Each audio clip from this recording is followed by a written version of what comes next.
She found the first gift at 6 a.m., a single white orchid, wrapped in brown paper, no note. By the third week, there were books she'd mentioned once, medicine for a cold she never told him about, warmth she couldn't explain. Zora thought her neighbor despised her. She was wrong. He'd been watching over her every single night. Welcome to Afrokorea Seoul Stories, where beautiful African women and Korean men meet in unexpected circumstances and discover stories of love, connection, and destiny. And today's story follows Zora, a young African woman starting a new life in Seoul, and Kim Min-jun, her mysterious Korean neighbor who seems cold and distant. But sometimes, the quietest person in the room has the biggest heart. So stay with us until the end, because you won't believe why Ji-hoon kept leaving those gifts at Zora's door. Please like, share, and subscribe. Zora Adeyemi had lived in Seoul for 11 months, and in all that time, she had never once heard her neighbor say more than 4 words to her. Move your shoes.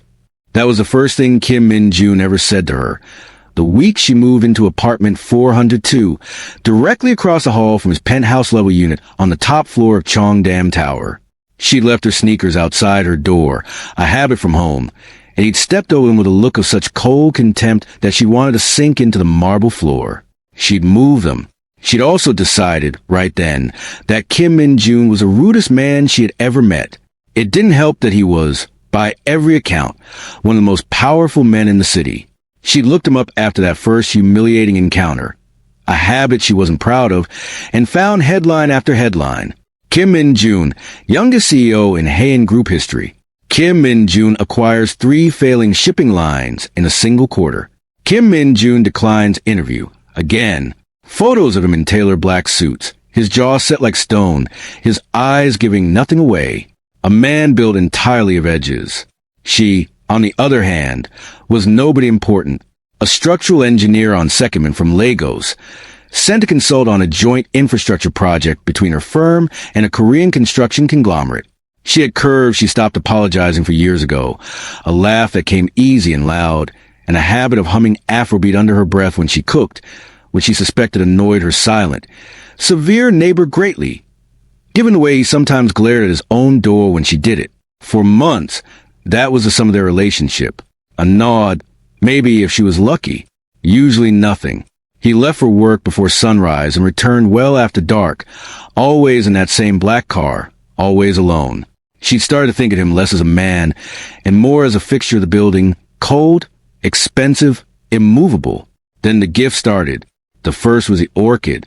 She found outside her door on a Tuesday morning, wrapped simply, no card, no name. She'd assumed it was a delivery mistake and left in the hallway for 2 days before guilt made her bring it inside. It sat on her windowsill, stubborn and white, and something about it made her chest feel strange. The second gift came 4 days later, a small paper bag from a pharmacy 2 blocks away, containing cold medicine and a packet of throat lozenges. She'd been sick that week, had coughed loud enough in the hallway on her way to the elevator that she'd been embarrassed. She stared at the bag for a long time, turning it over, looking for a name. Nothing. Weird building, she muttered to herself, and took the medicine anyway, because her throat felt like sandpaper and pride wasn't going to fix that. By the third gift, a paperback novel, the exact one she'd mentioned to a co-worker on a phone call in the elevator, the one she'd said she'd been meaning to buy for months. Zora had stopped believing in coincidence. Someone was watching her. Someone in this building knew things about her that strangers shouldn't know. And the obvious, unsettling truth was that the only person close enough, distant enough, and strange enough to do this without her noticing was the man who could barely look at her. She marched across the hall that evening, book in hand, heart hammering with something between fury and disbelief, and knocked. It took nearly a full minute before the door opened. Kim Min-jun stood there in a black sweater, sleeves pushed his forearms, his usual armor of tailored suits absent. Without it, he looked younger, less like a headline, and more like a man who hadn't slept properly in a while. His eyes moved from her face to the book in her hand, and something flickered there, gone before she could name it. "Did you leave this outside my door?" she asked, holding it up like evidence. "No," he said flat. "Immediate. The orchid. The medicine. This book. All of it. Was it you?" "I don't know what you're talking about." His voice, didn't rise, didn't waver. But his eyes did not meet hers for more than a second at a time, and Zora, who had spent a career reading load-bearing structures for hairline cracks, knew a lie when she was standing in front of one. "Right," she said slowly, "because it's completely normal for random gifts to appear outside my door for 3 weeks straight. And the only possible explanation is a stranger, not my very rude neighbor who watches me like I've personally offended him." Something almost like amusement crossed his face, quick as lightning, and disappeared just as fast. "Maybe you have secret admirers, Miss Adeyemi. This is Seoul. Not everyone is as suspicious as you. You know my name." He paused. It was small, barely a beat, but she caught it. "It's on your mailbox." "It's not." For the first time since she'd known him, Kim In-jun looked almost caught. And then, in the space of a blink, the wall went back up, the coldness returned, and he said, "Was there anything else?" She stood there, book still in hand, feeling foolish and furious, and beneath both of those things, unwillingly, something warmer that she refused to name. "No," she said finally, "nothing else." He shut the door gently. Not a slam, just a quiet, final click, like a man closing something he wanted to keep open. Zora walked back to her apartment and sat down hard on her couch. The paperback still clutched to her chest, and stared at the ceiling for a long time. She didn't confront him again after that, partly because she had no proof, and partly because some reckless, curious part of her didn't actually want the gifts to stop. They didn't. A week later, it was a small potted basil plant, the kind she'd once mentioned missing from her mother's kitchen in Lagos, left with a note this time. 3 words in careful, deliberate handwriting. "For your cooking." She held the note for a long time, thumb brushing over the ink, and felt something in her chest crack open just slightly, like a door left ajar. At work, her days were long. The infrastructure project, a new transit bridge connecting Seoul's eastern and western districts, was behind schedule, and as one of the few foreign engineers on the team, she felt the pressure to prove herself doubly. Her supervisor, Director Han, was fair but exacting. Her Korean colleagues were polite but distant, save for one, a structural analyst named Soo-jin, who'd taken Zora under her wing early on and had become, in the months since, something close to friend. "You look tired," Soo-jin said one afternoon, sliding a coffee across the table in the break room. "I keep getting distracted," Zora admitted. "By what?" Zora hesitated. "My neighbor." Soo-jin's eyebrows lifted with sudden, sharp interest. "Which neighbor?" "Kim In-jun." Soo-jin nearly choked on her coffee. "The Kim In-jun?" "Haein Group Kim In-jun." "You know him?" "Everyone knows him, or knows of him. He doesn't exactly do interviews and charity galas like the rest of the Chaebol heirs." Soo-jin lowered her voice, leaning in. "There are rumors, though, that he wasn't always like that. Cold, I mean, that something happened to him. A few years ago. Nobody really knows what." Zora frowned. "What kind of something?" "I don't know the details. But apparently he used to be different. More, I don't know, present. Then something changed, and now he's basically a ghost who happens to run a conglomerate." Soo-jin studied her. "Why do you ask?" Zora hesitated again, weighing how much to say. "He's been leaving things outside my door. Gifts. Anonymously. But I know it's him." Soo-jin's mouth fell open. "Kim In-jun is courting you?" "He is not courting me," Zora said quickly, though her face betrayed her with heat. I don't know what he's doing. He barely speaks to me. When I confronted him, he denied everything. That," Soo-jin said, pointing her coffee cup at Zora like a gavel, "is exactly what a man does when he's terrified of being caught caring about someone." Zora laughed it off, but the words lodged somewhere she couldn't dislodge them, and stayed there for the rest of the day. That evening, on her way home, her car, an aging sedan she bought secondhand when she first arrived, refused to start in the parking garage beneath her building. She sat in the driver's seat, turning the key uselessly, swearing under her breath in a mixture of English and Yoruba, when a shadow fell across her window. She looked up. Kim In-jun stood there, still in a suit, tie slightly loosened, expression unreadable. "Car trouble?" he asked. "Obviously," she muttered, then felt immediately guilty for the sharpness of it. "Sorry. Yes. It won't start. He crouched slightly, glancing at the dashboard through the window, then straightened. Popped the hood. You know cars. I know many things, Miss Adeyemi. There was the faintest ghost of something in his voice. Not quite a smile, but close enough that her stomach did something unfamiliar and unwelcome. She popped the hood. He rolled his sleeves up without being asked, and for 10 minutes, in the dim fluorescent light of the parking garage, the most powerful man in her building crouched over her engine with the focus of someone solving an equation. When he finally straightened and told her to try the ignition again, the car sputtered to life on the first turn. Battery terminal was loose, he said simply, wiping his hands on a handkerchief he produced from his jacket, like a man who'd never touched dirt in his life, and yet somehow knew exactly what to do with it. You should get it checked properly. Don't drive it too far tonight. Thank you, she said, and meant it more than the words could carry. I mean it. Thank you. He nodded once, turned to leave, and then, as if something had been fighting a war and finally lost, he paused.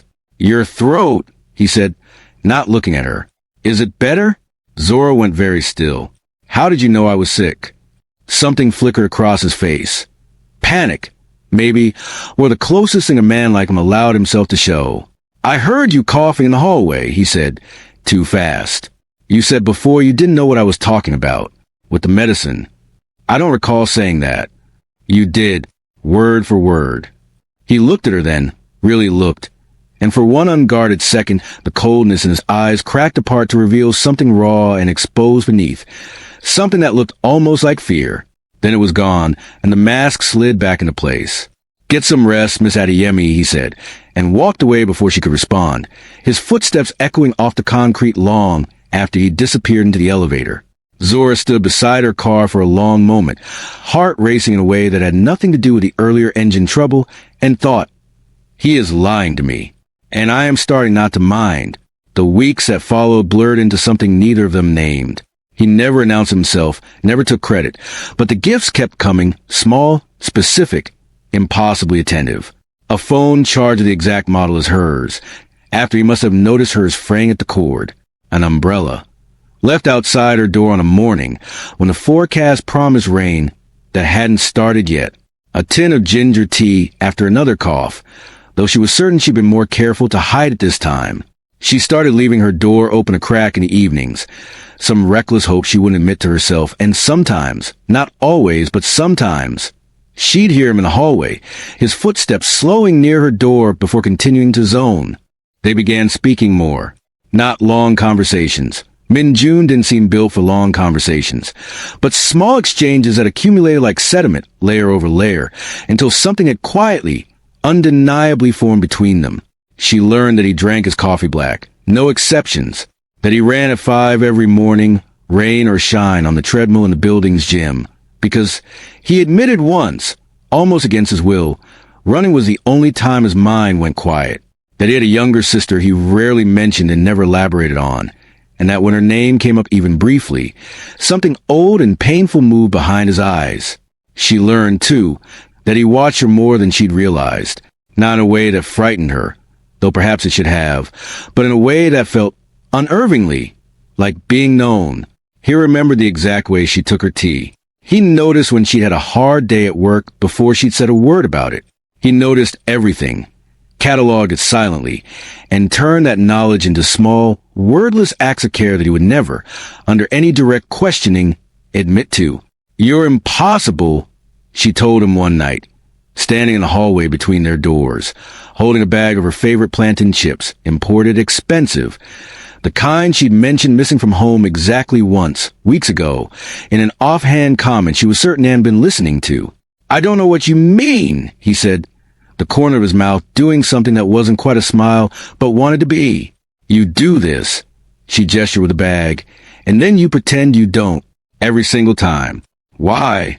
His jaw tightened. For a moment she thought he wouldn't answer at all, that he'd retreat behind the cold wall she'd first met, the one that made strangers cross the street rather than meet his eyes. But he didn't retreat. He stood there, in the low light of the hallway, and something in him seemed to be deciding whether she was worth the risk of honesty. Because, he said finally, voice low, if I admit it, then it becomes real. And things that are real can be taken away. Zora's breath caught. She hadn't expected that. Hadn't expected him to hand her something so unguarded, so nakedly true, without her having to fight for it. Not everything real gets taken away, she said softly. In my experience, he said, the things worth keeping always do. He didn't explain further. He said goodnight and disappeared into his apartment, and Zora stood alone in the hallway for a long time afterward, plantain chips forgotten in her hand, feeling like she just glimpsed the edge of something enormous and buried, a wound so old it had calcified into personality. She thought about Sujin's words. Something happened to him. She thought about the way he flinched, almost imperceptibly, whenever anyone asked him a personal question. She thought about how a man could build an empire, could command boardrooms and headlines in fear, and still move through his own hallway like someone bracing for a blow that never came, but might, always might, at any moment. She didn't know yet what had made Kim Min-jun this way, but she knew, with a certainty that unsettled her, that she wanted to find out, not out of curiosity, out of something closer to tenderness, something she hadn't let herself feel for anyone in a long time. Word spread quickly at the office that Zora had been seen, more than once, by more than one co-worker with nothing better to do than gossip. Near Kim Min-jun's building entrance, near his car, near him. By the following Monday, half of the engineering floor seemed to know something Zora herself hadn't fully admitted to knowing. You're being reckless.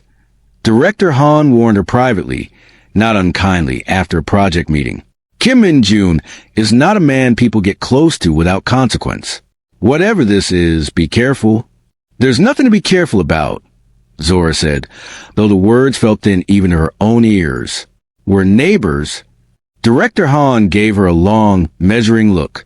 Hyun Woo Bin has been asking about you. He's the lead on the joint venture from Daishin Construction. He'll be at the site, review Thursday. Be professional. That's all I ask. Zora nodded, though something about the warning, delivered so carefully, so deliberately, sat strangely in her chest.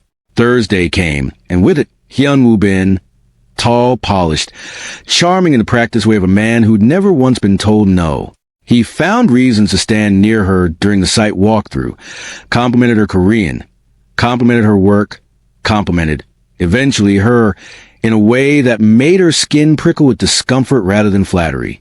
You should let me take you to dinner, he said, as the review wrapped, his hand landing on her arm a beat too long. As a thank you for such thorough work. That's not necessary, she said, stepping back, keeping her tone light but firm. I insist. His smile didn't waver, didn't take no as an actual answer, the way certain men never did. She didn't see the black car pull up outside the site office. She didn't see Kim Min-jun step out, unannounced, jaws set in a way she recognized now. The particular stillness that meant something dangerous was moving beneath the surface. She only turned when Woo Bin's hand tightened, just slightly, on her arm, and a voice cut through the space between them like a blade. Miss Adeyemi and I have a prior engagement. Woo Bin turned, startled, then visibly paled as he registered exactly who was standing there. Chairman Kim, I didn't realize. Clearly. Min-jun's voice was quiet, controlled, and entirely without warmth. His eyes moved to Woo Bin's hand, still resting on Zora's arm, and something dangerous flickered behind his calm. You should remove your hand. Woo Bin did, immediately, stammering an apology that Min-jun didn't acknowledge. He turned to Zora instead, his expression softening by a fraction, just for her. Are you ready? She wasn't ready for anything. She had no idea what he was talking about. But something in his eyes told her play along, and so she nodded, gathered her things, and let him walk her to the car, very aware of every set of eyes on the site watching them go. Inside the car, the silence stretched long and taut. Min-jun's hands gripped the wheel tighter than necessary, knuckles pale. You didn't have to do that, she said finally. He shouldn't have touched you. I could have handled it. I know. His voice was tight, clipped, barely restrained. That doesn't mean I could stand there and watch. Zora studied his profile. The sharp line of his jaw, the muscle ticking there, the white-knuckled grip on the wheel. You're jealous, she said, half amazed at her own boldness. I'm not. The denial came too fast, too defensive, and even he seemed to hear how unconvincing it sounded. because his shoulders dropped slightly and he exhaled long and slow. "I don't know what I am," he admitted, quieter. "I only know that I couldn't watch another man put his hands on you and say nothing." The confession hung in the air between them, fragile and enormous. "Min-June," she said softly, his given name. For the first time, no honorific, no distance, and watched him flinch, almost imperceptibly, as though the sound of it undid something in him. "Don't," he said, but his voice had lost its edge entirely. "Don't what?" "Don't say my name like that, like it means something." He pulled the car over, suddenly, into a quiet side street, and turned to face her fully for the first time since she'd known him. No wall, no distance, nothing between them but the small space of the car and years of something he'd clearly been holding at bay. "Because if it means something, I won't be able to stop myself from wanting more." Zora's heart pounded so loudly, she was certain he could hear it. "Maybe," she said, voice barely above a whisper. "I want you to want more." For a long moment, neither of them moved. The city lights blurred gold and white to the windshield, and the air in the car felt charged, electric, dangerous in a particular way that only truth is dangerous. Then Min-June reached over, slowly, giving her every chance to pull away, and brushed a stray braid back from her face, his fingers lingering against her cheek like he couldn't quite believe he was allowed to touch her at all. "You don't know what you're asking for," he murmured. "Then tell me," she said. "Tell me what happened to you. Tell me why you're so afraid of wanting something." His hand stilled against her face. Something shuddered behind his eyes. Not coldness this time, but grief, old and deep and carefully buried. "Not tonight," he said finally, voice rough. "Please, not tonight." She didn't push. Instead, she reached up and covered his hand with hers, holding it against her cheek, and said nothing at all, letting the silence be its own kind of answer, its own kind of patience. They sat like that for a long time, in the quiet dark of the car, two people orbiting the edge of something neither of them was ready to name, but both of them, for the first time, unwilling to pull away. The following week unraveled the careful distance they'd maintained for months. It started small. She began leaving her door unlocked on nights she knew he was home, an unspoken invitation neither of them acknowledged directly. He started staying later in the hallway after his morning runs, lingering in ways that had nothing to do with catching his breath and everything to do with catching a glimpse of her before she left for work. They had dinner together for the first time on a Friday, his apartment, because hers, he claimed teasingly, was too full of chaos for his taste, though the way he said it held no real criticism, only fondness. His penthouse was exactly what she'd expected, and nothing like it at once. Immaculate, minimalist, expensive, but with small, telling cracks in the polish. A well-worn book on economics, dog-eared and annotated. A single-framed photograph, faced away from the room, on a shelf otherwise bare. "Who's that?" she asked, nodding toward the photo. Something in him closed, briefly, like a door caught in wind. "My sister," he said. "Jiwoo. You never talk about her." "No." He busied himself with the wine, avoiding her eyes. "I don't." Zora let the silence stretch, unwilling to push. But he surprised her, set the wine down, exhaled slowly, and sat across from her at the table with the particular stillness of a man about to do something difficult. "She died," he said finally, "for years ago. She was 22. Zora's chest tightened. "Min-June."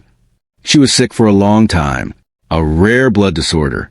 I spent every resource I had, every connection, every dollar, doctors from 3 continents, and none of it mattered.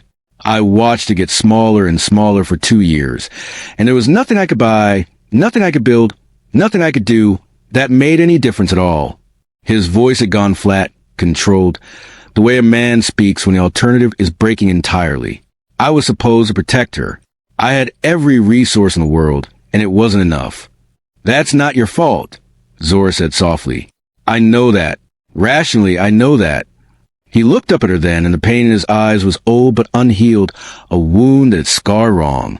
"But after she died, I decided it would be easier not to let myself care about anything I couldn't control. Money I can control. Companies, deadlines, decisions, those I can control. People," he shook his head. "People leave. People get sick. People die. No matter how much you love them, no matter what you're willing to sacrifice, So I stopped letting myself want things I couldn't guarantee I'd keep. And then I'm moving across the hall. Zora said quietly, and ruined all of that. The ghost of a smile touched his mouth. The first real one she'd ever seen, small and surprised, like it had snuck past his defenses before he could stop it. Completely ruined it, he agreed. I have been leaving gifts outside your door for months like a lovesick teenager, Miss Adiemi. Do you have any idea how humiliating that is for a man in my position? She laughed, startled and delighted, and something in the room loosened, the grief giving way, just slightly, to something warmer. I have some idea, she said. I found the orca receipt in the trash outside your door once. You bought it from a shop 3 subway stops away. That's not a coincidence, Min June. That's effort. He groaned, dropping his head into his hands, and she laughed harder, reaching across the table to pull one hand away, lacing her fingers through his. Thank you, she said more seriously now, for telling me about Jiwoo. I know that wasn't easy. His fingers tightened around hers. I haven't told anyone that, he admitted. Not the full truth. Not even close friends. Why me? He looked at her for a long moment, something vulnerable and searching in his expression, like he was still working out the answer even as he spoke it. Because for the first time in 4 years, he said quietly, I want to let someone in, and it terrifies me, but I want it anyway. Zora leaned across the small distance between them, giving him every chance to stop her, the way he'd once given her. He didn't stop her. His hand came up to cradle her jaw, gentle and reverent, like she was something he still couldn't quite believe was real, and when their lips finally met, it was slow and searching, years of restraint unraveling in a single, quiet moment. When they broke apart, breathless, foreheads resting together, he murmured against her mouth, I've wanted to do that since the day you told me to move my shoes. I never told you to move your shoes. You told me. I remember it differently, he said, and she felt him smile against her lips, and for the first time since she'd met him, Kim Min-jun looked entirely and completely unguarded. Of course, nothing in Kim Min-jun's world came without complication. By the following week, whispers had reached beyond the office and into places far more dangerous. Boardrooms, family dinners, the kind of circles where a chaebol heir's personal life became a matter of shareholder concern and family strategy. Zora didn't understand the full weight of it until Min-jun's mother requested, no, summoned. Her to the Heian family estate on the outskirts of the city, a request delivered not to Zora directly but through Min-jun, his jaw tight with barely restrained fury. You don't have to go, he told her, pacing his apartment that evening, his composure fraying at the edges in a way she'd rarely seen. I'll handle her.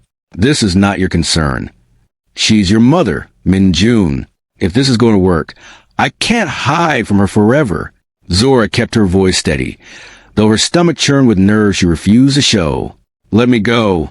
He stopped pacing, studied her for a long moment, and something in his expression cracked with a tenderness that undid her every time. She won't be kind to you, he warned. She's already decided who I should marry. Someone from an appropriate family. Someone who understands her words, the demands of our world. I understand demands, Zora said quietly. I've been building bridges in a country that doesn't always want me here. I think I can survive one dinner with your mother. He crossed the room, cupped her face in both hands, and kissed her slowly, deliberately, like he was trying to memorize the shape of her courage. I love you, he said. The first time either of them had said it aloud, and it landed between them with the weight of something inevitable, something that had been true for weeks before either of them found the nerve to speak it. Whatever happens at that dinner, whatever she says, I need you to know that first. Zora's breath caught, her eyes burning with sudden emotion. I love you too, she whispered. Now stop looking like you're sending me to war, and help me pick something to wear. He laughed, a real laugh, rare and precious. And for a moment, the storm gathering on the horizon felt almost survivable. Almost. The Heian estate sat behind iron gates on a hillside overlooking the city, all glass and stone and old money. The kind of place designed to remind visitors of exactly how small they were.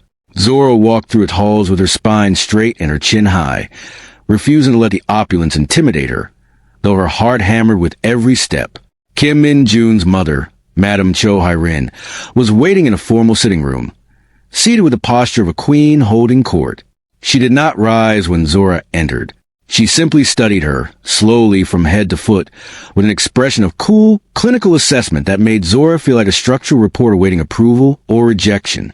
"So, Madam Cho said finally, you are the engineer." "Zora Adeyemi," Zora said, offering a small bow, steady despite the way her pulse raced. "Thank you for having me. I didn't invite you out of hospitality." Madam Cho's voice was crisp, precise, each word deployed like a blade. "I invited you because my son has not looked at anyone the way he looks at you since before his sister died, and I intend to understand why." Zora blinked, caught off guard by the directness. "I'm not sure I have an answer that would satisfy you, Madam Cho." "Try." Zora took a breath, steadying herself. "I don't know why he looks at me the way he does, but I know that for months he left gifts outside my door and pretended he hadn't, because admitting he cared about something terrified him more than almost anything else. I know that he blames himself for something that was never his fault, and that he spent 4 years punishing himself for it by refusing to let anyone close. And I know that despite all of that, despite every wall he's built, he chose, with me, to be honest anyway. I think that took more courage than anything else I've seen from him." Something shifted, almost imperceptibly, in Madam Cho's carefully composed expression, a flicker of something that might have been surprise or grief or both. "You know about Jiwoo," she said quietly. "He told me himself." Madam Cho was silent for a long moment, her gaze distant, caught somewhere in old memory. "He has not spoken her name to anyone outside this family in 4 years, she said finally, almost to herself. Then, sharper, focus again on Zora. "Do you understand what you'd be taking on? The scrutiny, the expectations, the company, eventually, its weight, its politics. This is not a simple thing, Miss Adeyemi." "I don't need simple," Zora said steadily. "I need honest. And Min Jun is the most honest thing I've found since I arrived in this country, underneath everything he tries to hide." For the first time since Zora had entered the room, Madam Cho's expression softened, just slightly, the queen giving way, briefly, to a mother who had watched her son disappear into grief for long years and had begun, quietly, to despair of ever getting him back. "He's happier," she admitted, almost reluctantly. "I've noticed it. My staff have noticed it. Even his board has noticed it. For whatever that's worth." She studied Zora for another long moment. "I am not agreeing to anything, Miss Adeyemi, but I am willing to watch and to reconsider." It wasn't approval, but it wasn't rejection either. And as Zora left the estate that evening, Min Jun waiting anxiously by the car, she felt, for the first time, that the ground beneath this impossible, terrifying, wonderful thing between them might actually hold. "How did it go?" he asked, searching her face. "She didn't try to have me removed from the country," Zora said, "so I'm calling that a win." He laughed, pulling her into his arms right there in the driveway, uncaring who might see, and pressed a kiss to her temple. "You're extraordinary," he murmured against her hair. "Do you know that?" "Tell me again later," she said, smiling against his chest. "Preferably somewhere with less gravel and more privacy." His answering laugh was warm and unguarded, and for a moment, standing in the fading light with his arms around her, Zora let herself believe that the hardest part might already be behind them. She was wrong. The peace didn't last a week. It started with a phone call Min Jun took in the middle of dinner, his face draining of color as he listened, his knuckles white around his glass. He didn't say much, a clipped, "I understand," and "I'll be there within the hour." But when he hung up, the man who returned to the table was not the one who had left it. "What happened?" Zora asked, alarm rising in her chest. "Sabotage," he said, voice tight. "The shipping terminal in Busan. Someone tampered with the safety inspections on 3 of our cargo vessels. If it hadn't been caught, we're talking about a disaster. Lives lost, environmental damage, a scandal that could sink the company." He pressed his palms flat against the table, breathing hard, forcing himself back into controlled stillness she'd first known him by. "This isn't random. Someone did this deliberately, and I have a very good idea who." "Who?" "Daishin Construction." His jaw tightened. Hyun Woo Bin's family conglomerate. We outbid them for the Eastern Transit contract 2 months ago. The same project you're working on. This has his fingerprints all over it. He's trying to destroy Hayen's reputation before the contract is finalized, and using your project as a battlefield. Zora's stomach dropped. This is because of the bridge project. Because of me being on it. This is because Wu Bin is a small, vindictive man who can't accept losing, Min Jun said, fury bleeding into his voice. It has nothing to do with you. But it did, and they both knew it. Because 2 nights later, when Zora left the office later than usual, her car wouldn't start again. Not a loose battery terminal this time. The brake line had been cut. She didn't find out until mechanic called her, voice grim, explaining that this wasn't wear and tear. It was deliberate, precise, done by someone who knew exactly what they were doing. Min Jun arrived at the garage before she'd even finished the call. His face and mask barely contained rage and terror in equal measure. You could have been killed, he said, gripping her shoulders, searching her face like he needed to confirm with his own eyes that she was unharmed. Zora, if that line had failed on a highway. But it didn't, she said, though her voice trembled more than she wanted it to. I'm okay, Min Jun. I'm okay. You are not staying at your apartment tonight, he said, and it wasn't a request. You're not staying there until this is resolved. I'll have security posted. I'll have the police investigate. I'll burn down every construction company in this city if I have to. But I am not losing you. Min Jun, please. His voice cracked, just slightly, the composure finally giving way to raw, unguarded fear. I already lost someone I couldn't protect. I can't do that again. Not you. Please, Zora. She'd never seen him like this. Never seen the empire builder, the untouchable so, reduced to something so nakedly afraid. She reached up, cupped his face in her hands, and held his gaze steady. Okay, she whispered. Okay, I'll stay with you. He exhaled like a man surfacing from underwater, pulling her into his chest and holding her so tightly she could feel his heart hammering against her cheek. That night, in his penthouse, neither of them slept easily. The adrenaline of the day had left them both raw, stripped down to something essential. Fear and love tangled together in a way that made every touch feel urgent, every glance heavier than before. She found him standing at the window near midnight, staring out at the city lights, shoulders tense with vigilance he couldn't switch off. You should sleep, she said softly, coming to stand beside him. I can't. His voice was rough. Every time I close my eyes, I see that brake line. I see what could have happened. But it didn't happen, she said again, gently, and slipped her hand into his. I'm here. I'm safe. You made sure of that. He turned to look at her then, and the raw vulnerability in his expression stole her breath. All the walls gone, nothing left but a man terrified of losing the one thing that had cracked him open again after years of careful numbness. I don't know how to do this, he admitted quietly. I don't know how to love someone without being consumed by the fear of losing them. Jiwoo taught me that loving people means eventually grieving them. And I look at you, and I feel that same fear, except it's worse, because I chose this. I chose to let you in, knowing exactly how much it could cost me if something happened to you. Min Jun. She stepped closer, resting her palm over his heart. Loving someone is always a risk. There's no version of this where you get to love me and also guarantee I'll never be hurt, never get sick, never face danger. That's not how any of this works. Not for me, not for you, not for anyone. Her voice softened further. But I would rather have this, however uncertain, however frightening, than live safely without it. Wouldn't you? He was quiet for a long moment, searching her face, and then, slowly, something in him seemed to release. A held breath finally let go. Yes, he said, voice barely above a whisper. God help me, yes. He kissed her then, not with the careful restraint of their first kiss weeks ago, but with something deeper, more desperate, the culmination of months of watching, wanting, holding back.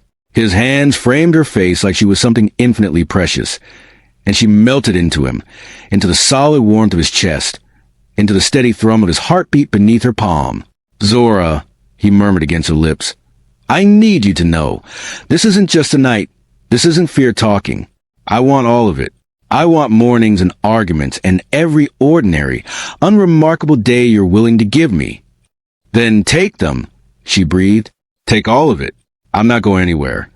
What followed was unhurried despite the urgency beneath it. A slow unraveling of every careful distance they'd maintained. Every word left unsaid, finally spoken through touch instead. The city lights blurred gold beyond the windows as he carried her bed, and there was nothing rushed in the way he worshipped her, nothing careless in the reverence with which he memorized her. The curve of her waist beneath his palms, the softness of her laugh when his lips found ticklish places along her collarbone, the way she said his name like it was something sacred. Their intimacy that night was not loud or explicit, but overwhelming in its tenderness. Breath mingling, hands clasped tight, foreheads pressed together in the dark as two people who had spent months circling each other finally let the distance collapse entirely. It was in the way he whispered her name like a vowel, in the way she held him afterward, tracing gentle patterns across his back as his breathing slowed against her shoulder, in the quiet, sacred hush of two broken people finding, in each other, something whole. Afterward, tangled together beneath the sheets, his fingers tracing lazy patterns along her spine, he murmured against her hair, "I haven't felt this at peace in 4 years." "Me neither," she admitted, smiling into the darkness. "Not since I left home." "Stay," he said softly. "Not just a night. I mean, stay. With me. Properly." She lifted her head to look at him, heart swelling. "Min-June, we've been together for weeks." "I know how it sounds." His thumb traced her cheekbone, gentle and certain. "But I've spent 4 years running from anything that might matter, and you walked into my life and made everything matter again. I don't want to waste any more time being careful. I want to build something real with you. Whatever that looks like, however fast it feels, I want it." Zora's throat tightened with emotion, and she pressed a kiss to his jaw, right beneath his ear. "Then let's build it," she whispered. Together. The peace they found at night, however, was short-lived. 3 days later, Zora left work early, exhausted from a long site inspection, only to be intercepted in the parking garage by two men she didn't recognize, broad-shouldered, expressionless, moving with the coordinated efficiency of people who did this kind of thing often. She had barely registered the danger before a hand clamped over her mouth and the world went dark. She woke in an unfamiliar room. Bare concrete walls, a single dim bulb, the distant sound of water somewhere beneath her. Her wrists were bound. Her phone, her bag, everything gone. Panic surged through her, cold and absolute, but beneath it, a fierce, stubborn refusal to break. She thought of Min-June's face, of his voice telling her he couldn't survive losing someone else, and she forced her breathing to steady, forced herself to think.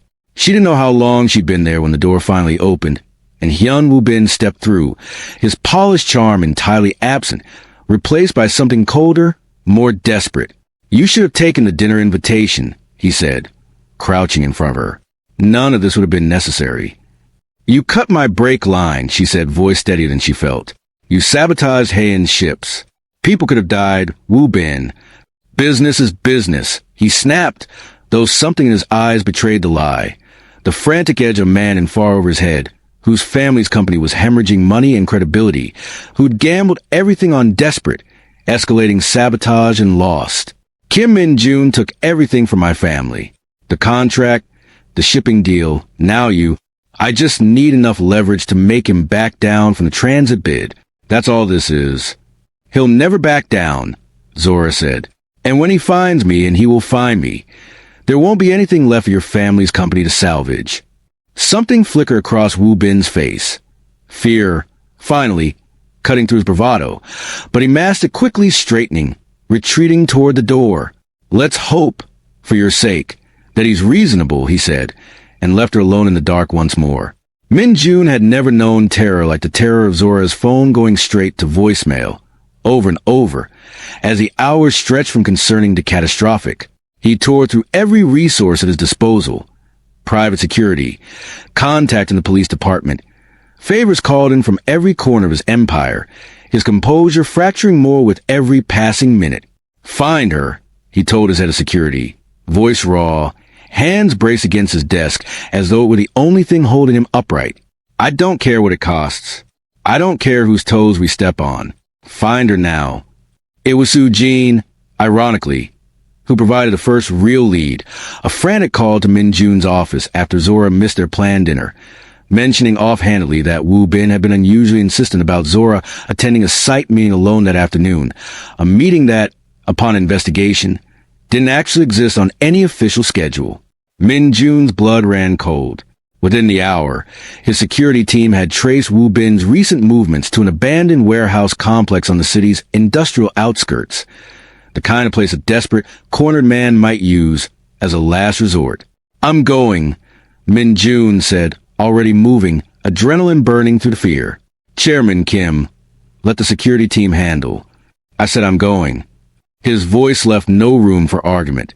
The quiet steel of a man who had already lost everything once and would tear the world apart before he let it happen again. The warehouse was dark, quiet, the kind of silence that felt like held breath. Zora had worked her bindings loose over the past hour, testing the rope with the same patient precision she'd once applied to stress calculations on the bridge project, and had just managed to slip one wrist free when she heard the commotion outside. Shouting, footsteps, the unmistakable chaos of confrontation. The door burst open, and for a moment, all she could see was Min Jun's silhouette against the light. His expression a storm of fury and desperate relief the instant his eyes found her. "Zora."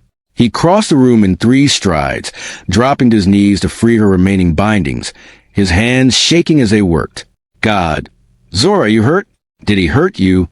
"I'm okay," she said, voice breaking with relief as his arms finally wrapped around her, solid and real and impossibly warm. "I'm okay, Min Jun. I'm okay."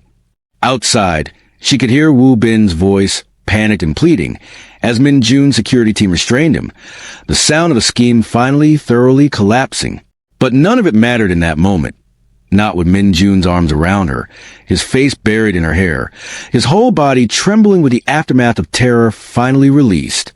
"I thought..." His voice broke entirely. "I thought I'd lost you. I thought history was repeating itself, and I couldn't survive that again, Zora. I couldn't." "You didn't lose me," she whispered, pulling back just enough to cup his face in her hands, to look him directly in the eyes. "You found me. You came for me. That's what matters." He kissed her then, fierce and desperate and grateful, right there in the dim warehouse light, and when he finally pulled back, his forehead resting against hers, he said, voice raw with certainty, "I am never letting you out of my sight again." She laughed, shaky with relief. "That might be a little extreme." "I'm a man who just watched his entire world nearly end," he said. "I'm allowed a little extremity." Wu Bin's arrest and subsequent unraveling of Dacian construction sabotage scheme splashed across every business headline in the country within days, brought a strange kind of closure. Whatever danger had shadowed them for weeks finally lifted, leaving behind only the quiet, hard-won peace of 2 people who had survived something together and come out the other side more certain than before. Madame Cho, upon hearing the full account of what Zora had endured and the fierce, unwavering way her son had torn the city apart to bring her home, arrived at the penthouse 2 days later, not with judgment, but with something Zora hadn't expected, an apology, quiet and dignified, and an invitation dinner that felt, for the first time, like genuine welcome rather than assessment. "I was wrong to test you the way I did," Madame Cho admitted, seated across from Zora in the penthouse's small kitchen, watching as Min Jun moved about, uncharacteristically domestic, preparing tea for them both. "I have spent 4 years watching my son disappear into grief, and I was so afraid of losing him further that I nearly cost him the very thing that brought him back. I'm sorry, Zora." "Thank you," Zora said softly, genuinely moved. "That means more than you know." "He looks like himself again," Madame Cho continued, watching her son with an expression of quiet, aching hope. "For the first time in 4 years, he looks like himself." Min Jun, catching the tail end of the conversation, set the teapot down and crossed to stand behind Zora's chair, hands resting gently on her shoulders. "That's because I found a thing worth being myself for," he said simply, and the look he exchanged with his mother carried years of unspoken grief finally, gently, beginning to heal. 6 months later, on a quiet evening overlooking the Han River, Min Jun got down on one knee in the same spot where they first sat together in his car all those months ago, both of them finally unguarded, and asked her, voice steady despite the emotion trembling beneath it, to spend the rest of her life letting him love her fully, without walls, without fear. "I built an empire because I thought control would keep me safe from loss," he said, ring box open between them. The city lights glittering behind her like scattered stars. But you taught me that the things worth keeping aren't the ones you control. They're the ones you choose every single day, despite the risk. I choose you, Zora, every day for the rest of my life. Marry me? Yes, she said, laughing through tears, pulling him up into her arms before he'd even finished sliding the ring onto her finger. Yes, Min-jun. 1,000 times, yes. They married the following spring, in a ceremony that blended both their worlds. Yoruba drumming echoing off the walls of a centuries-old Korean garden, Madame Cho weeping openly during the vows, Soo-jin serving as maid of honor with tears streaming unapologetically down her face. Zora wore both a traditional Oso-oak head wrap and, for the Korean portion of the ceremony, a hanbok in deep indigo that Min-jun had commissioned specially, the color, he told her privately, chosen to match the night sky the evening he'd first realized he was falling for her. A year after that, in the quiet hours of Seoul morning, Zora woke Min-jun with a small white stick clutched in trembling, joyful hands, and watched the last remaining wall inside him. The fear that love always ended in loss, finally, completely crumble, replaced by something boundless and certain. We're going to be parents, she whispered and watched her husband, the untouchable Kim Min-jun, feared and respected across an entire industry, dissolve into tears of pure, unguarded joy. I love you, he said, pressing his forehead to her still flat stomach, voice thick with emotion. Both of you, more than I ever thought I was capable of loving anything again. Outside their window, Seoul stirred awake beneath a pale morning sky, indifferent to quiet miracle unfolded within. Two people who had found each other across continents in grief and danger, who had chosen, again and again, to let love in despite every reason to keep it out. The rudest man in the building had turned out to be the most devoted. The gifts outside her door had never really been anonymous at all. They had been, from the very first orchid, a love letter written in the only language Kim Min-jun had left himself capable of speaking. And in the end, that had been more than enough. Thank you for listening and watching to this story.